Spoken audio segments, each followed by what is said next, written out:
Alright, so Fisker is at $15.24 with a market cap of 4.23 billion.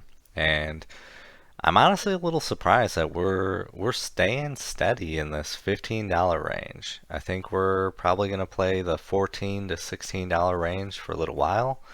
Um, EV markets are still raging, so I think Fisker is going to benefit from it, but Fisker is kind of, well, they're behind, unfortunately.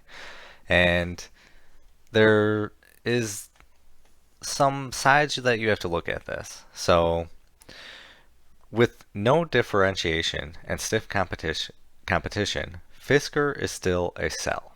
So, this analyst will say, I'm not even sure you would call him an analyst, but his opinion is that Fisker has a lot of issues right now. It's currently priced too high at where it's at with no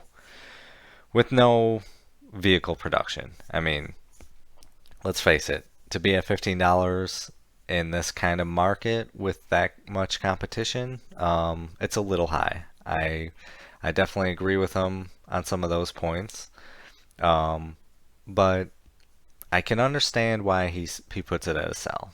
There's just so much competition. In the US, it is way harder to create a car company than, let's say, in China.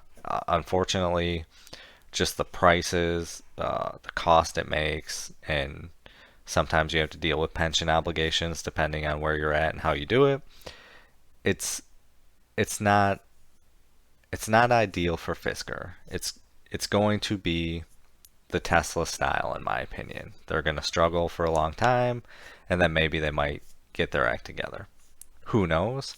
But essentially, a lot of people believe Fisker is going to fail because they've already failed before.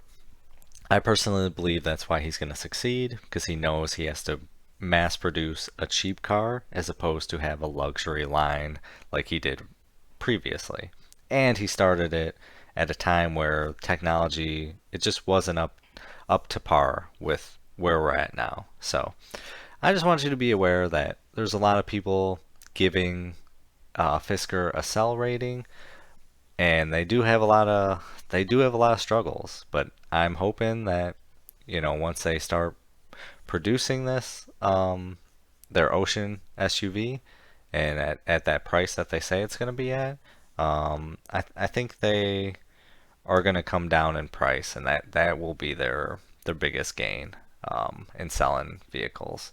Because why would you buy a Fisker SUV for 40 grand, let's say, when you can get a Model Y, Tesla Model Y, for way cheaper? It just comes down to numbers, and you just this is a risk play. You have to look at it. You can't say that it's not a risk play. It's a very hard market to break into and too much competition.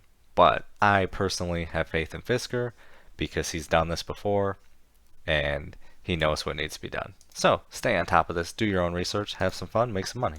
Video is not financial advice. Any statements made are my views and is for entertainment purposes only and should not be taken as financial advice. Do your own research before making any financial investments.